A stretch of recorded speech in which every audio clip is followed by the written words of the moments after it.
Start হয়েছে। 2x + 1/6 - 6x - 1/4 = 0। তাহলে বলছে hot means by x, x মানে কত, এক্স মানে কত সমাধান। আর 2x + 1/6 = 3x - 1/4।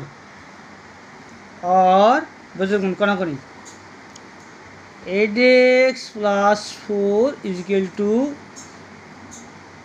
86 - 6 और 8x - 18x = -6 - 4। কী হয়েছে? প্লাস ছিল ডান দিকে, বাম দিকে এলে মাইনাস, মাইনাস থেকে প্লাস, ডান দিক থেকে বাম দিক, লেফট আর রাইট, রাইট থেকে লেফট, প্লাস থেকে মাইনাস, মাইনাস থেকে প্লাস। ঠিক আছে?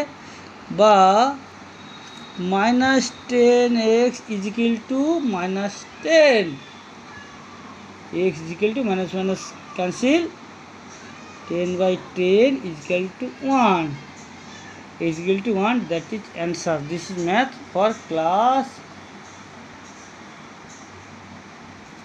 8. Okay.